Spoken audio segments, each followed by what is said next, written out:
Thanks for tuning in.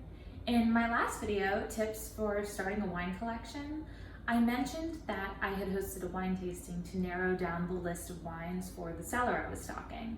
So I thought it would be fun to share some more tips for actually hosting a wine tasting. The first thing you want to keep in mind is setting the tone of your tasting. I tend to go for a more laid back vibe, but whatever your style, you want to make sure your guests feel welcome and comfortable so that they'll feel free to engage and ask questions. My next tip is to pick a theme for your tasting. So all the wines you see here are from the United States, and there are so many options for themes. You could choose vintage, so maybe you do all of the same wines from different years, or you could do all different wines from the same year. You could also do value, style, varietal. So there are so many options. Feel free to get creative.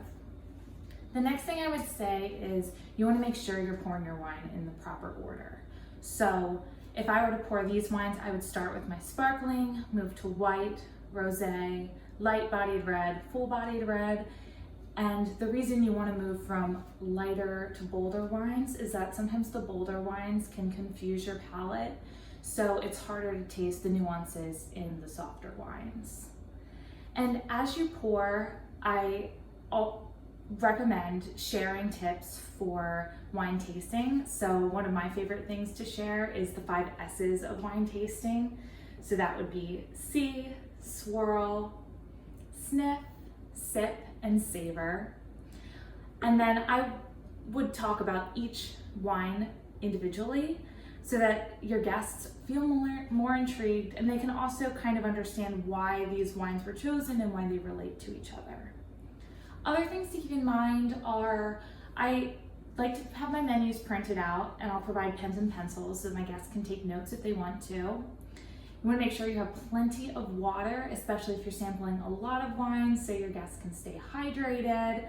And water is also good for cleansing the palate between each wine.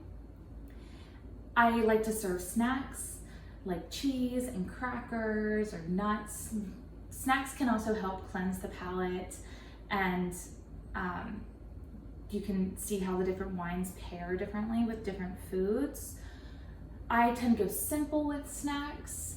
But if you want to host a full dinner with wine pairings with each course, please invite me. Otherwise, I hope you enjoy these tips. The wines you see here are some of my favorite US wines. Most of them are under $20, so I'll post links to each of them in the description. And good luck with your tasting.